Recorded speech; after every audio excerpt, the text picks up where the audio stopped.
All right, this is Patrick Rogers, and today we have the privilege to have Naimish Patel on the show. And Naimish is the Chief Executive Officer and co-founder of True Family Dental. Welcome to the show, Naimish. Hey, Patrick, it's good to be here. Yeah, awesome to have you, man. I'm so excited to dig into everything here. So again, Naimish is the co-founder and CEO of True Family Dental. Actually, True Family Dental was sold to Heartland Dental back in 2020. And in that role, he built an exceptional management team, scalable operating infrastructure, and led a disciplined execution strategy that delivered outstanding results for shareholders, team members, and patients alike. In his capacity as senior advisor to Long Point Capital, a middle market leveraged buyout firm, Naimish served on the board of directors of UMA Enterprises and Cumming Corporation. And previously, Naimish was managing director of TRP Capital, which is a private equity firm he established that focused on investing capital on behalf of an entrepreneurial family office. Before joining TRP Capital, Naimish was a principal at Long Point Capital, where he led acquisitions of two successful platform companies. Prior to that, he was an investment analyst at Frontenac Company, a Chicago-based private equity firm. And Naimish has a bachelor's with high distinction from the University of Michigan and an MBA with honors from Kellogg School of Management, which is, of course, Northwestern University. He currently serves on the board of directors at Jack's Car Wash and is also an adjunct professor in the Entrepreneurship Department at the Ross School of Business at University of Michigan. So personally, Naimish is married, has two teenage sons, enjoys spending time with them in their various sports activities, traveling the world, and sharing teachings from ancient Vedic literatures. I know we're going to dive into that. So, Naimish, you have a great portfolio, a great resume there. I can't wait to dive into all of your experience with acquisitions and private equity. Before we do, though, what's one interesting fact that not many people know about you, man? Interesting question. Well, let's see. The resume you just read was not the plan. Okay. I grew up determined with, I'd say, strong enthusiasm to be a doctor. I've always loved the sciences, always loved health, and always loved helping people. Yeah. Going through middle school, high school, and I had no medical kind of exposure to my family growing up. I was a family of engineers. Right. But just had a real passion. Went to college and actually finished all my pre-med requisites and happened to take a business class and fell into an internship, and one thing led to another, and I never looked back, although the dental business was kind of a half circle back to my healthcare route. So yeah, my plan, the script was pursue a career in medicine, and as you read, unfolded a little differently. Isn't it awesome? I mean, life just throws different things our way for different reasons. And the question is are you willing to listen? Are you listening to the universe? That's right. I mean, I think that's my message. I tell people, pretty young people, don't be scared to adapt and change and modify your trajectory. Don't pigeonhole yourself. If it feels right, go after it and follow your heart, follow your gut.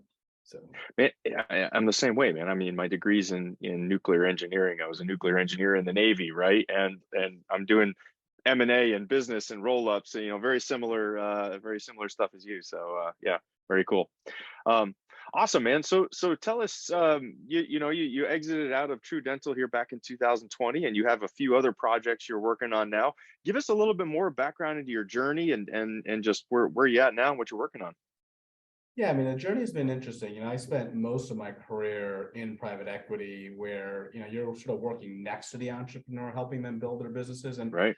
doing smaller businesses, 50 to 200 million in revenue. And so, you're pretty involved in helping them truly shape the direction of their company. Sure. Right. I love that seat. I always thought, man, I don't want to be across the table actually running that business. And so, but working for so many entrepreneurs, I just felt like I had developed a kind of a repertoire of a lot of different approaches and things that I liked. And I thought, I'm going to go try this on my own and see if I could put my money where my mouth is. I've been guiding entrepreneurs my whole life. Right. That's what it's like on the other side. And what's been fascinating is, which brings me to kind of what I'm doing now, which is, the assumptions I made as an investor, as a board level member, having not operated, I realized a lot of the things that I was looking at were incomplete. And having now run a business and built a business and sold a business, my perspective, going back into that, helping entrepreneurs build their business is completely different, having been in their shoes. And so that's kind of what I'm doing. my partner and I we're standing up a couple of businesses, helping, we're not going to run them, but we're going to use our operating experience to help them build Yes. business, learn from mistakes. So Awesome. Awesome. So I know in that vein, in our pre-call, we had talked that you have a pretty good idea of as you scale your business, the role of the CEO evolves, and you have to evolve with it as the CEO, or else you're gonna lose out on some opportunities. I'd love to dive into that some more.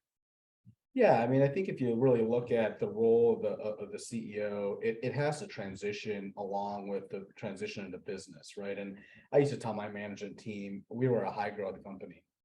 If we are not growing ourselves, the company's going to outgrow us. And I put myself included in the role of CEO. If I'm not growing and evolving in line with the business, it's going to pass me up, and someone else is going to have to take over. And so, the role of the CEO, it really changes when you think about, when you're a $10 million business, right? Right. And everything. And so you're a doer, and you're a doer by, example, and setting the tone, the culture.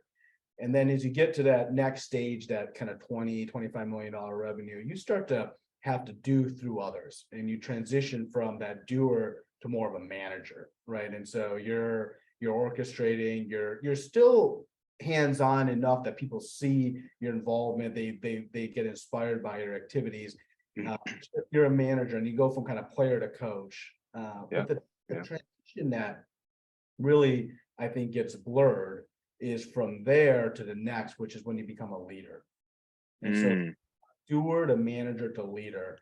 The leader now, really is relying on their managers to help drive and build the businesses, but the leader's got to bring the organization together, right? It's grown where there's new people coming into the organization. So things like culture, systems, being the voice of the business. And having been a doer for so long, what happens is sometimes we tend to not let go of doing to be able to take care of this and doing things indirectly. So I kind of look at, I'm a sports fan, so you start out there on the field, then you end up a coach on the sidelines, and then you're trying to, you're the general manager in the suite trying to orchestrate. So you've got to make that evolution. Otherwise, the business just won't scale, right? And because you're limited in the 24 hours and 7 days that you have in it. So that's how I think about it. And I learned that through School of Hard Knocks in our business of True Family Dental, but it's been nice to step back and sort of kind of contextualize that into those stages. Yeah, no, I love that breakdown, and it's so true. And 100% with my experience as a consultant and a coach over the last 10 years as well, is exactly that 10 million or below, they're hands-on. Once they get to that 25 million, they have to learn how to be a manager, and then after that, they lead. But there's a lot of people out there, Naimish, that may feel like being a manager, or the word manager and leader are kind of synonymous. What's really the difference to you? And obviously, besides the 25 million in revenue, what's really the difference in the roles of a manager versus a leader? Yeah, man, I think the manager is still more tactical, right? So they're still executing, and they're executing through others, but they're still very much a tactical driven role as a manager. They're building some operating systems, or helping to find efficiencies in the business, or problem solving. They're dealing with 5% of the customer issues that their team can't handle. So they're still tactical. When you transition to leadership, you really need to be thinking now, looking more externally, what's happening in a competitive environment, looking as to what are the systems we need to be able to get to the next level in our business. Being the voice of the business, right? The persona. Again, not demonstrative, but in a way that helps vision of the company. And you got to basically sell your vision of what you're doing and build your culture. I mean, towards the end of my life, I was spending 50% of my time on culture. Right. And I think that's if you ask people who are leading businesses versus managing, it's a big part of the job, which I underappreciated going into it. So how did you, putting myself into the shoes of a $10 million CEO, right? And that's all I know is hands-on, right? I have not the best manager. I'm surely not a leader yet. Inspiring other people, not quite there yet. What did you do to help you bridge that gap and really gain the skill sets to be able to grow throughout those stages? Yeah, I mean, some of it is, let me say, evolution is the necessity of invention, right? As you grow, it becomes sometimes forced upon you. But I started to see in our business that again, it was getting beyond my own two hands and my partner's hands, and so we needed to Sure. bring the next layer. And that the first step is delegation, right? I think the biggest thing that entrepreneurs struggle with is delegating, because look, the person that you're delegating to won't do it as well as you, and you got to accept it, right? You're Sure, the sure, owner, sure. the effort and energy gonna, but what we have to see is the bigger picture, that all right, I have to accept that there's going to be some dilution, but to the point where I can still maintain my overall strategy and my customer value prop. And so the thing that holds doers back from becoming managers is the fear of delegation. And so myself, being a similar, I'm a perfectionist. I tend to want things a certain way. I understood that about myself, and I had a great coach. I had a guy that helped me kind of, remind me of the things that I used to interview CEOs for in the private equity side. Say, hey, remember, Yeah. that's what we're looking for. You got to start to put some of that in. So that's where I think it's learning the art of delegation is that transition from doer to manager. From manager to leader, at the end of the day, and I think Jim Collins does a great job in Good to Great. Fantastic book. Being, this wicked, not wicked, I should say, this really, unique persona and charisma and charm. I mean, if you look at they're understated, but they Yeah. have a strong system and a conviction that's contagious. And Mm, our business, I think it goes back to my medical roots. I was so passionate about delivering a great experience to our patients and helping them get to a better better existence on this planet. I mean, and that was, and so, and it was core to who I was. It wasn't, pronounced or, or scripted. And so just living that and being in the offices, I was able to lead their company without, I don't have I'm not a dynamic or have all these kind of, crazy sort of approaches. I'm a pretty simple person, straightforward, but I had a passion behind something. And so that leadership passion is what, will evolve. And there's no one way to do it. You got to be yourself. yeah. When you actually had I think did you mention that one of the controllers came in and kind of told you Oh, that your culture stinks oh at one man, point? this is great. This is about a year and a half into the business, and Uh-huh. comes into my office, and I mean, Sarah Byers, she was great, and she said, "Naimish, our culture stinks. We got to fix it." And I was like, "Great, I'm gonna go work on that." And I sat back and thought, "What do I do?" What There's do I no do? Where do I go? in business school. I didn't learn how do you build a culture, and so I actually, started going out, looking around, and really understood that culture starts with defining your core values. And core values are not aspirational. It's not, hey, what do I want to be? It's really looking inside, say, who am I, Are right? they? What Yeah. and my partner and I, we really did that, and we kind of got to a set of core values, and we defined our purpose. Why do we exist? And then culture was just making those two things come alive in your organization, living and breathing it every day. And it starts with example. Culture isn't about a fancy coffee machine or a ping pong table and No, no, no. it's about how you carry yourselves, from beginning to end. And so, yeah, it was a fun journey, because I had no idea where to start. And the thing about culture is you don't see the immediate results right away, right? I don't work on something and get an immediate return. It's a long-term build. But by the end, I'll tell you, it was I think our greatest asset was our culture. We had a phenomenal group of professionals who loved taking care of patients, and it led to great business success. Yeah. And I think you mentioned too that how you hire, fire, review, and actually spoke to people was a major portion of that as well. Yeah, I mean, our core values were sacred. We would hire by them, and if you did not abide by them, you could be the greatest producer, the greatest talent, but if you broke. And again, we give people a chance to sort of evolve and correct. But at the end of the day, if those core values, you couldn't live them, there wasn't a spot in our organization for you. And I think that's important because it sends a message in a good way that to people who are living a culture that you really care and you value what they're doing, and trying to support that. Because again, we're a service business, right? We're a Very people important. Yeah. Yeah. business. People business. Is critical. We weren't manufacturing widgets and things like that. Where still culture is important, but in a service business, it's critical. Yeah, absolutely. Yeah, it's amazing. There's companies that even exist without core values. They're 25, 30, 40, 50 million dollar companies, and maybe even larger, and they don't have core values. And but it shows. It shows in their hiring. It shows in their efficiencies. And man, when you are able to align people, bring them under a common purpose and a common set of values, you just attract those people. You just attract those people, and people that doesn't align with it, they want to go somewhere else.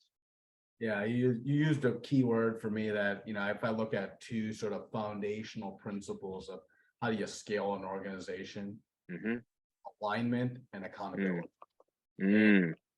Build alignment in your organization. Everyone's got to be rowing the boat in the same direction. Think about 100 people rowing a boat, and if you got people pulling it, it's just not going to go anywhere. And so it's not going to work. Getting alignment, and that starts with the CEO. The CEO's got to build alignment. Hey, this is where we're going, and this is how we're going to do it. The how is the values, where is the purpose, right? And so getting that set up, and then accountability, right? And how do you establish accountability so that everybody's doing their part in a way that's constructive and productive, and that inspires, versus a way that becomes, again, that over the shoulder micromanaging. And so, but we get sometimes scared of accountability systems because we feel, we need to let people. No, you have accountability systems. So if you have alignment and accountability in your business, you will do well. And I've seen it over and over, and as an investor and now as an operator, it's critical.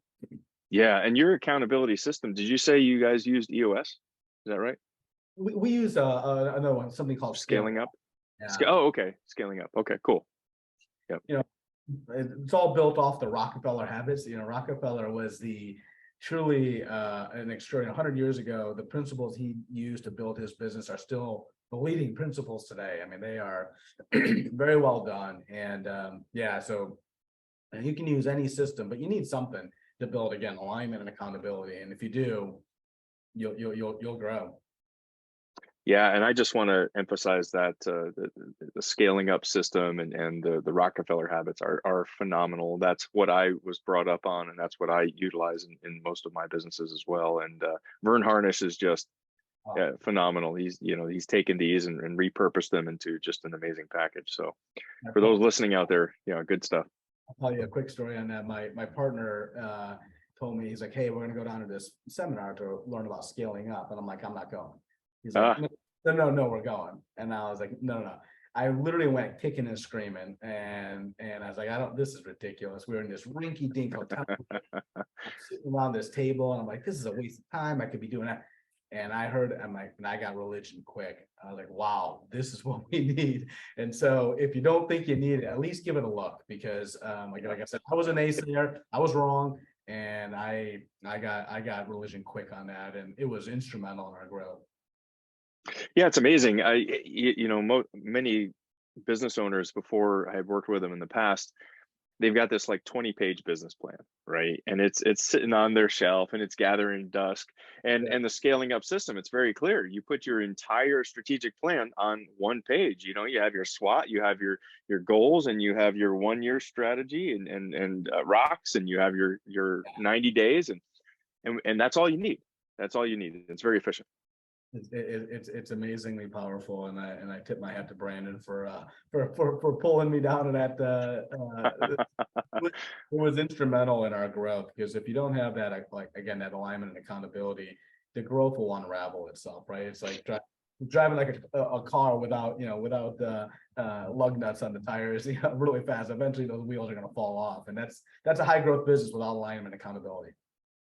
So when in these stages, 5 million, 10 million, 25, 50, at what stage should a CEO be looking to implement Vern's Harnish systems, the scaling up or the other one is it's blank in my mind right now. EOS or yeah, Yeah, yeah, a few of these. And I mean, I think, there's two questions the entrepreneur, around 10 million of revenue is typically where a business starts to get, almost to the stretching point of the person being able to muscle their way through right, it. And right. then they got to make a decision if I want to grow the business or not. If you want to grow your business, you need to start putting in that foundation. And we put in the foundation actually quite early in our business because we knew we wanted to grow to a Right, certain. right. And I think the earlier to do it, the better. With the only caveat being, if this is a lifestyle business for you and you're not interested in growing it to that, significant level, then, it may not be necessary. But if you have plans for growth, I don't think you can do it too early, to be honest, because the earlier you do it, the easier it is.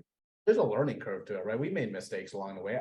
I would say it took us probably our third annual session where we said, all right, we got it. Like Finally got this. Yeah. Okay, cool. this Yeah. thing is so, I would say to any entrepreneur, start as early as you can if you really want to grow your business. If you plan to grow it anywhere past 25 million of revenue, you need some sort of operating system to build your business. And if it's your own grown, great. If not, there are great templates out there that you can follow that are highly effective. Highly Awesome.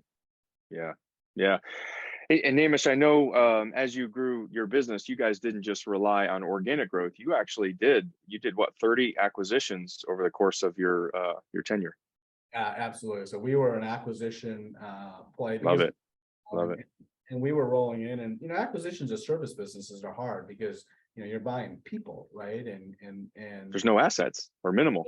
there's no assets, and so it takes a lot of touch. And again, that's where the culture is huge, right? Because if we had a well-defined and entrenched culture, I could show people what they were coming into, right? Because I buy a dental office, they chose to work for that doctor, not for me. So Right. now they work for me, that's forced upon them.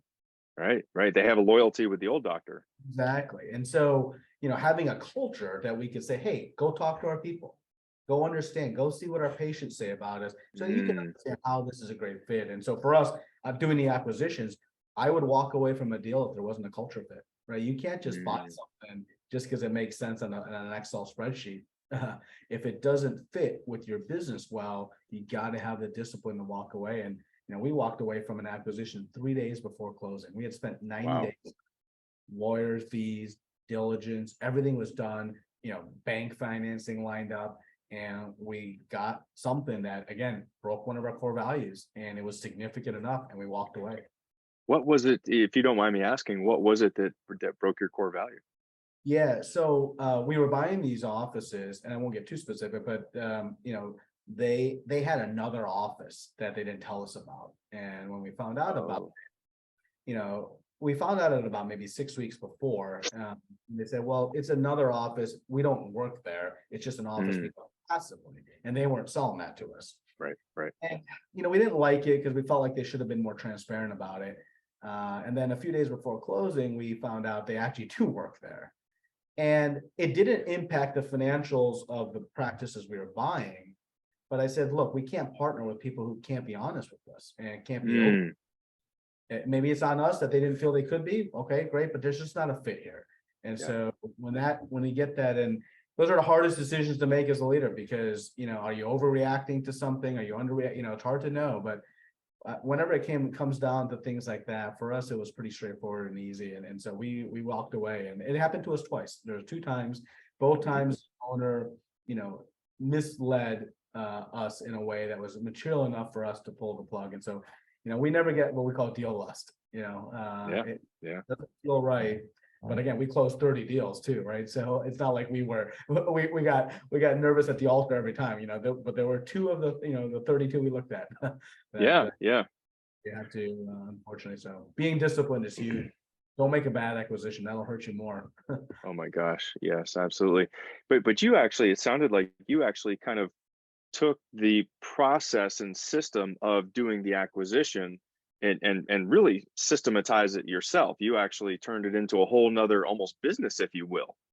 We had a absolute cadence. What would happen in the first time I met a doctor, what the diligence would look like, to what then the integration planning would look like, who would come in, how we would meet the team, down to cake we would serve and drink. I mean, it was very prescribed because we wanted it to be repeatable, and we learned from each one and modified so that we had a good system and that anybody could do it. So, if I wasn't there, or my partner Brandon wasn't there, somebody else, so we wanted to make it repeatable. And our goal was to be able to do, 2 to 3 acquisitions a month. And so, yeah, we built a really phenomenal system. And then, sometimes we forget about, once you close, that's where the real work starts, right? And integrations. And so we had that system going out for 90 days and what it looked like and who was there to support them. And, I think we got really good at it towards the end. We made a lot of mistakes along the way, but that acquisition system, if you're going to be doing repeat acquisitions, having a playbook is essential,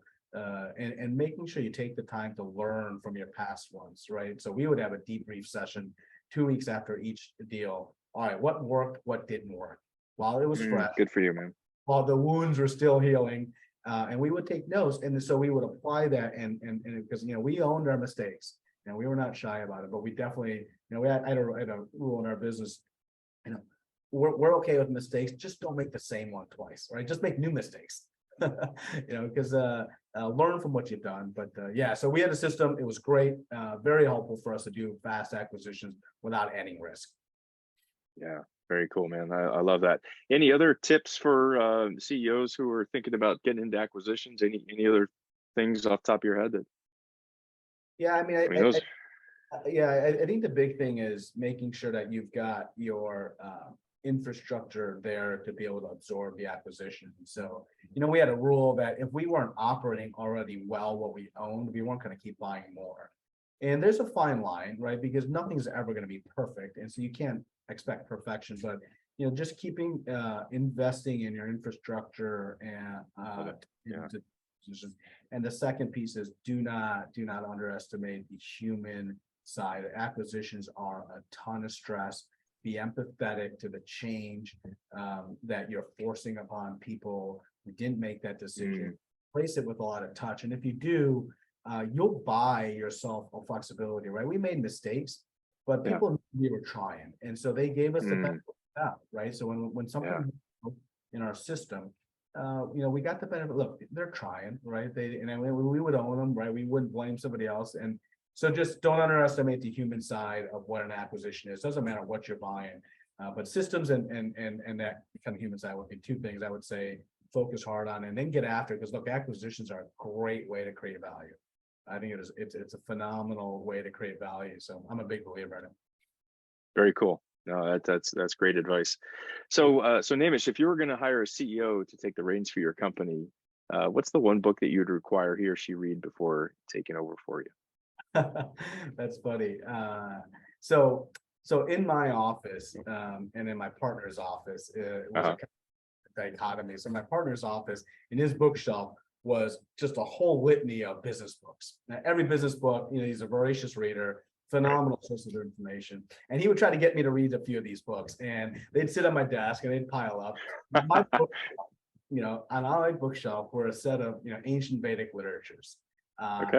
Studying those since I was a kid. I've always been fascinated with them. But it's interesting, all my business sort of training has come from reading these books, like this picture behind me. Comes from the Bhagavad Gita. And this was in our conference room, our main conference room in the dental business. And it's interesting because it speaks about, it's not a battlefield, which I consider, when you're in your office, in your work world, it's a battlefield, right? Now you're a military guy, so you can appreciate that, Definitely. Yeah. And here Krishna is speaking to Arjuna, and he's telling them, look, you gotta fight this war, but do it with a humility and great enthusiasm. And those are two principles that have always been with me. You gotta work and you gotta have this.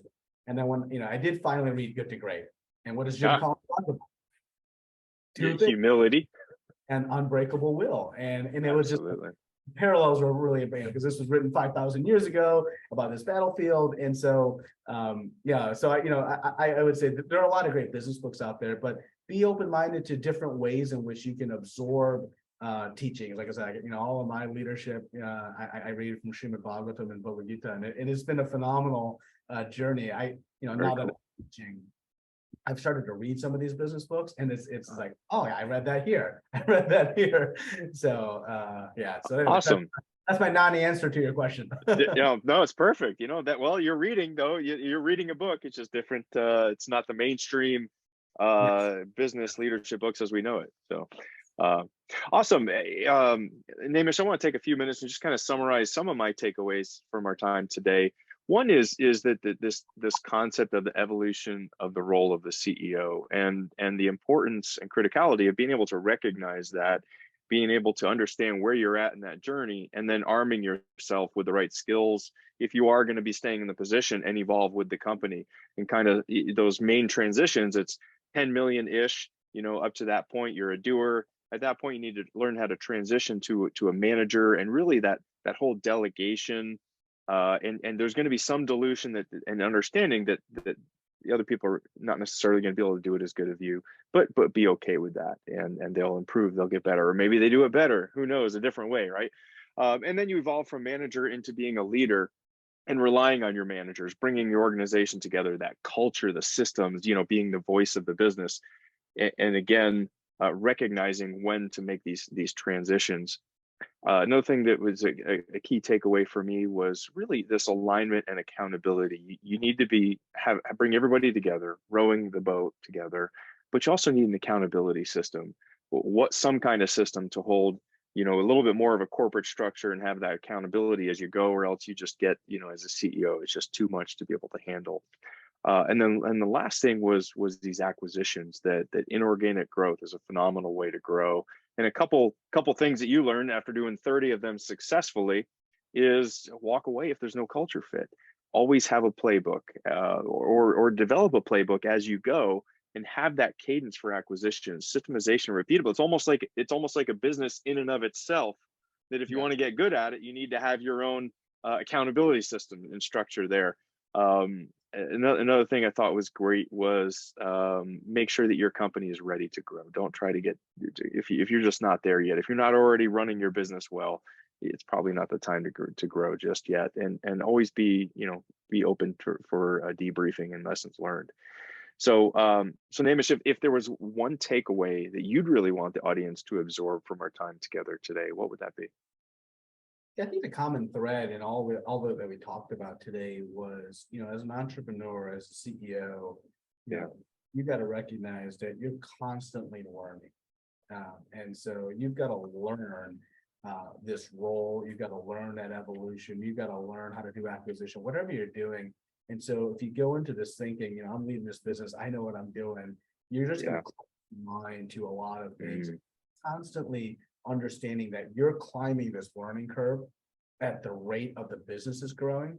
It will, if you're attuned to that, you'll start to figure out the things that you need to develop in, because sometimes we want that playbook in our hand, but just having that perspective that, look, there's a constant learning process to lead a great business. I don't care how long you've been running any business. And if you hold that together, you'll figure out all the things that we talked about, whether it's culture, whether it's acquisition systems, alignment, accountability, the evolution of role. All those things will result from your disposition that I got to continue to learn and adapt as I grow. And so I think sometimes as we get further into our careers, we start to think that learning stops and that I've got it. But and that's why I love your question about the books, because if you're not reading, you're not getting information, you're not taking what other people have done and applying it, you're gonna flatline, your business will flatline. It's just that. So continual learning, that I think is probably the theme that I would walk away that underpins everything that we talked about today. Yeah, absolutely. And Naimish, I usually ask the guests, if listeners wanted to reach out and get a hold of you for any follow-up questions, how could they do that? And we'll get to that real quick. But I know that you're working on a few other projects. Is there anything there that you'd want to get out to any of the listeners to potentially, who knows, potentially someone might want to work with you on a project or anything? Absolutely, yeah, I appreciate that opportunity. So we're my partner Brandon and I, we are doing, we're going to do a couple more, sort of roll-up opportunities. We like acquisition growth businesses. There you go. Yeah. We're agnostic to kind of the industry. Like I didn't know dental before, so we are doing something in the engineering and architecture space where we're looking to Cool. engineering and architecture firms. and build up, a business where we can again deliver a better value to our clients. And so, we're very kind of quality oriented. But yeah, and so, there's other acquisition roll-up opportunities. If anyone's got some, opportunity, we're eager to work with these businesses, leveraging, our experience and helping to support entrepreneurs and helping them grow. And so, we call it, hey, learning from the mistakes we made. Let's go make new mistakes. Absolutely. Absolutely. And so we'd love to, support with both our knowledge as well as our capital. So yeah, love to hear about them if anyone's got something interesting that they're working on. Okay, awesome. What's the best way that someone could get a hold of you? Yeah, I mean, obviously LinkedIn's a great way right now with my LinkedIn profile. Otherwise, you're welcome to email me, which is Naimish and Patel, spelled the first name as well. It's NAIMISH Patel @gmail.com. So yeah, welcome to email me, shoot me a message on LinkedIn. But yeah, love to connect, and appreciate having me on. This is a lot of fun. Yeah, thanks for coming on, man. This was a fantastic episode. A lot of great nuggets here. Awesome. I'll look forward to hopefully doing it again. Very good. And for the subscriber listeners, please hit the like and subscribe button. Help us spread the word about what we're doing here. We're helping the next generation of CEOs and leaders be that much more successful. With that, this is your host, Patrick Rogers, and we'll see you in the next episode. Thanks a lot. Thank you, guys.